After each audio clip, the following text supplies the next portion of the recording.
தொடங்குவோம். வக்ரதுண்ட மகாகாய சூரிய கோடி சமப்பிரபக அவிக்னம் குருமே தேவ சர்வகாரியேஷு சர்வதா.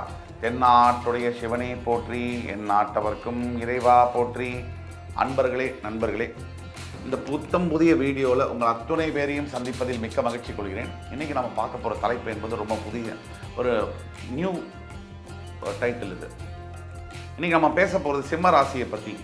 சிம்ம ராசிக்காரர்களுக்கு ராகு திசை என்பது நடந்தால் அந்த ராகு திசை எப்படி இருக்கும்?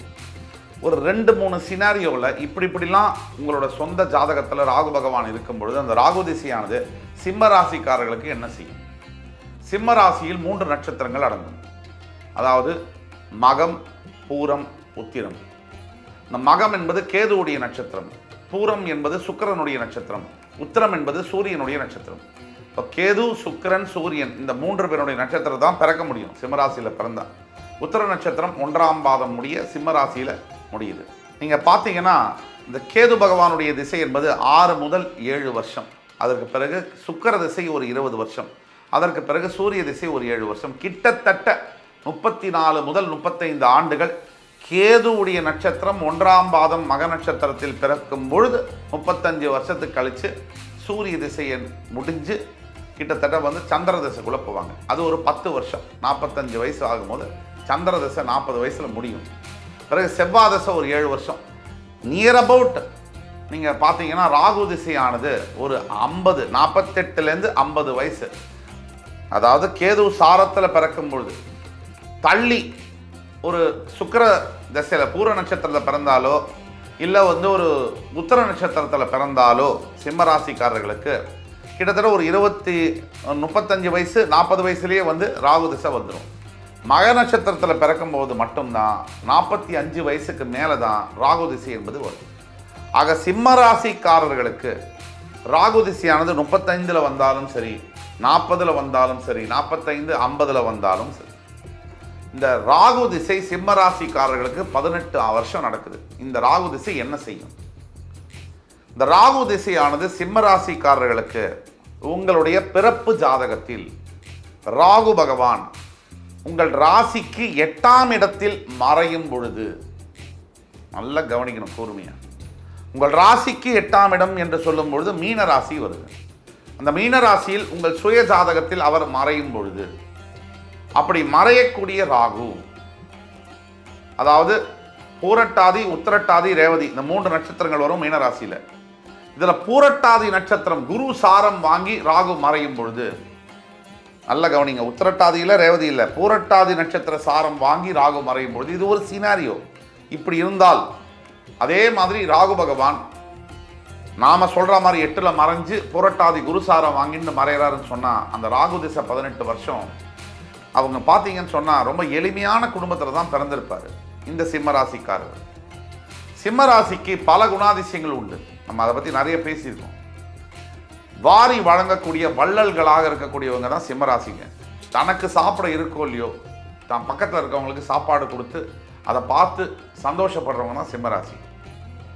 தனக்கு ஒரு பொருள் கிடைக்குதோ இல்லையோ மற்றவங்களுக்காக உதவி செய்யக்கூடிய மனப்பாங்கு உள்ளது தான் சிம்மராசி. ஆக ஒட்டு மொத்தத்தில் இந்த சிம்மராசி நேயர்கள் ஒரு எளிமையான குடும்பத்தில் பிறந்து வறுமை அப்படின்னு சொல்லக்கூடிய பாவர்ட்டி, உச்சக்கட்ட வறுமை, இதில் இருந்து படிப்புக்கே வசதி இல்லை, அடிப்படை கல்விக்கே பணம் இல்லை, சாப்பாடு இல்லை, போட்டுக்க நல்ல துணி இல்லை, வாழ்க்கை தரம் ரொம்ப எளிமையான வாழ்க்கை தரத்தில் இருந்து ஒரு 35-40 வயசுக்கு அப்புறம் ராகு திசை ஆரம்பிக்கும் பொழுது கிட்டத்தட்ட ஒரு 58 வயசு வரைக்கும் ராகு திசை நடக்கும், 60 வயசு வரைக்கும் நடக்கும், பிச்சு உதறும். இந்த ராகு திசையில் என்ன நடக்கும் அப்படின்னா, சாதாரண விளிம்பு நிலையில் இருக்கக்கூடிய மனிதர்கள் மனிதர்களாக உருவெடுப்பாங்க. பதவிகளில், செல்வத்தில், செல்வாக்கில் ஒரு சாதாரண நிலையில் இருக்கக்கூடிய ஒரு சிம்மராசிக்காரர் மிகப்பெரிய செல்வாக்கு மிக்க பதவிகளில் அலங்கரிப்பதும், மிகப்பெரிய தலைவர்களாக உருவெடுப்பதும், மாஸ் மீடியா என்று சொல்லக்கூடிய சினிமா துறையிலோ கலைத்துறையிலோ ஆட்சி புரிவதும் இந்த ராகு திசையானது சிம்ம ராசிக்காரர்களை மாற்றி அமைக்கும். இது ஒரு சினாரியோ.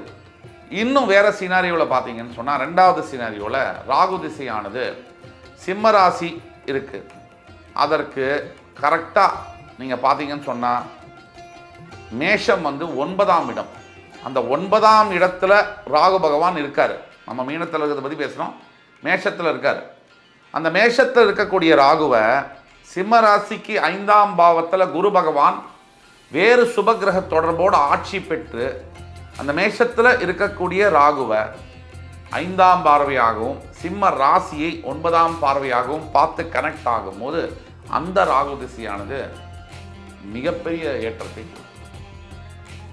சாதாரண மனிதர்களை ஜனாதிபதிகளாக மாற்றியது கூட இந்த ராகு திசை தான். இது ஜோதிடம் தெரிந்த அறிஞர்களுக்கு நல்லா தெரியும்.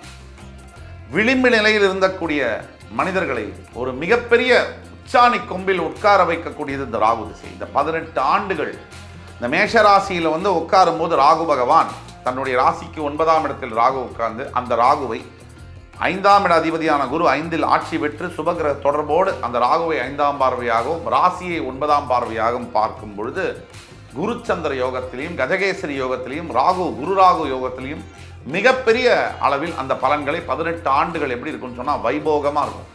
அப்படிப்பட்ட வாழ்க்கையை அவர் கொடுப்பார். அதற்கு அடுத்தபடியாக 3வது சினாரியோ நம்ம பார்த்தோம் சொன்னால் சிம்ம ராசியில் இருக்காங்க, கடகத்தில் ராகு இருக்காரு. வேதம் ஜோதிடம் இந்த ஜோதிடத்தில் சொல்லப்பட்டதில் மேஷம், ரிஷபம், கடகம், கன்னி, மகரம் இந்த இடத்துல ராகு இருந்தால் அவர் யோக பலன்களை செய்வார் அப்படின்றது அடிப்படை விதி. இப்ப நம்ம சொல்லக்கூடிய இடங்கள் மேஷம், ரிஷபம், கடகம், கன்னி, மகரம் இந்த இடங்கள் லக்னத்திற்கோ முக்கியமா சிம்ம லக்னத்திற்கு 3, 6, 11, 12ஆம் இடங்கள்ல மாதிரி வந்தால் அந்த இடத்துல ராகு இருக்கும்பொழுது, ஒரு எடுத்துக்காட்டுக்கு சிம்மத்துக்கு 12ஆம் இடம் கடகம், அந்த இடத்துல ராகு வந்து உட்கார்றாரு. அந்த ராகு கடகத்திலிருந்து திசை நடத்துறாரு. அவர் கூடவே குருவும் இருந்து உச்சம் பெறுகிறார்னு வச்சுங்க அந்த ராகு திசையானது. ஏன்னா ராகு பகவானுக்கு அடிப்படையில் எந்த ஒரு குணாதிசயம் என்பதும் கிடையாது. அவர் எந்த வீட்டில் ராகு கேதுக்கள் வசிக்கிறார்களோ அந்த வீடை தான் வீடு மாதிரி கேப்டிவேட் சொந்தமாக கையகப்படுத்திக்குவாங்க, படுத்திக்கிட்டு அந்த பலனை தான் எடுத்து செய்வாங்க. அப்படிப்பட்ட விதத்தில் இந்த ராகு பகவான் 12ஆம் வீட்டில் சஞ்சரிக்கும் பொழுது சிம்ம ராசிக்காரர்களுடைய 12ஆம் வீடு என்று சொல்லக்கூடிய கடகத்தில் ராகு பகவான் இருக்கும் பொழுது அந்த ராகு திசையானது குருவுடன் சேர்ந்து இணைந்து ராகு இருக்கும் பொழுது இந்த 2 கண்டிஷன் சாட்டிஸ்ஃபை ஆகணும். குருவுடன் சேர்ந்து இருக்கக்கூடிய ராகு, 12இல் கடகத்தில் இருக்கக்கூடிய ராகு, கடகத்தில் குரு பகவான் உச்சம் பெறுகின்ற காரணத்தினால அது கூட இருக்கக்கூடிய ராகு திசையை நடத்தும் போது சிம்ம ராசிக்காரர்களுக்கு ஸ்டாம்ப் பேப்பரில் எழுதி சொல்லலாம், வெளிநாடு சம்பந்தப்பட்ட தொடர்புகள் ஏற்படும். எப்படி ஏற்படும்னா, ஒரு நார்மலாக பிஸ்னஸ் பண்ணக்கூடிய ஒரு பொட்டிக்கடை தொழிலாளியாக இருக்கக்கூடியவர்கள் கூட சடனாக ஏதாவது ஒரு பிஸ்னஸில் அப்ராடு ஃபாரின் கண்ட்ரியுடைய தொடர்பு, எக்ஸ்போர்ட்ஸ் இம்போர்ட்ஸு, இல்லை வந்து ஃபாரினில் வந்து மிஷினரிஸ் வந்து பர்ச்சேஸ் பண்ணி டீலர்ஷிப் பண்ணுவது, இல்லை ஃபாரினில் வந்து டெலிகம்யூனிகேஷன் பிஸ்னஸ் பண்ணுவது, ஐடி துறையை சேர்ந்த ப்ராஜெக்ட்ஸ் பண்ணுவது போன்ற திருப்பு முனையை தரும். 18 ஆண்டுகள் ராகு திசையை நடத்துறதுனால உலகம் முழுக்க அந்த 12 வருஷம் வந்து இந்த சிம்ம ராசிக்கு அதிபதி சுற்றுவார், தன்னுடைய உலகம் முழுக்க சுற்றுவார். அதே மாதிரி தேவையில்லாத சில எதிர்பாலினத்துடைய தொடர்புகளும் கூட ஏற்படும், அங்கேயும் கூட ஜாக்கிரதையாக இருக்கும். ஆனால் தன்னுடைய மானத்தை பங்கப்படுத்தக்கூடிய அளவில் அந்த மாதிரி தொடர்புகள் இருந்தாலும் ஒட்டுமொத்தத்தில் வாழ்க்கை முறை என்பது மாறும். ஒரு நார்மல் வீட்டில் வாடகை வீட்டில் இருந்த ஒருத்தர் மிகப்பெரிய பங்களா, ஒரு சொஃபிஸ்டிகேட்டடான ஒரு ஸ்மார்ட் ஹோம் அப்படின்னு சொல்லக்கூடிய அளவில் ஏக்கர் கணக்கில் இருக்கக்கூடிய மிகப்பெரிய மாளிகையில் தங்கக்கூடிய யோகம், உலகத்தில் காஸ்ட்லியஸ்ட் கார்ஸை யூஸ் பண்ணக்கூடிய யோகம் எல்லாம் கண்டிப்பாக ஏற்படும். எப்படின்னா, சிம்ம ராசிக்கு 12ஆம் பாவத்தில் ராகு குருவுடன் சேர்ந்து இருக்கும்பொழுது அந்த ராகு திசை வரும்பொழுது இந்த மாதிரியான அமைப்புகள் ஏற்படும். 35, 40, 45, 50 வயசுக்குள்ளே அந்த ராகு திசை வந்தே ஆகும். அப்படி வரும்பொழுது அந்த இடத்துலேருந்து ஆரம்பத்திலேருந்து 18 ஆண்டு காலங்கள் சிம்ம ராசிக்கு அதிபதியானவங்களை எதுவும் செய்ய முடியாது. விண்ணை பிளக்கக்கூடிய வெற்றியை தந்தே தீருவார் ராகு பகவான். ஆக இந்த வீடியோ உங்களுக்கு கண்டிப்பாக பயனுள்ளதாக இருந்திருக்கும் என்ற நம்பிக்கை எங்களுக்கு இருக்குது. அதே மாதிரி இந்த வீடியோ பார்த்து கொண்டு இருக்கக்கூடிய அத்துணை பேரும் லைக் பண்ணி, கமெண்ட் பண்ணி, சப்ஸ்கிரைப் பண்ணுங்கள். உங்களுக்கு பிடிச்சிருந்தால் ஃப்ரெண்ட்ஸ், ஃபேமிலிஸ் அண்ட் ரிலேட்டிவ்ஸ்க்கு ஃபார்வர்ட் பண்ணி தயவுசெய்து எங்களுக்கு உங்களுடைய பொன்னான ஆதரவை தாங்க. அடுத்து வரும் காணொலியில் மறுபடியும் உங்கள் எல்லோரையும் சந்திக்கும் வரை உங்களிடமிருந்து விடைபெறுவது உங்கள் சுபாஷ் பாலகிருஷ்ணன். நன்றி, வணக்கம், வாழ்க வளமுடன்.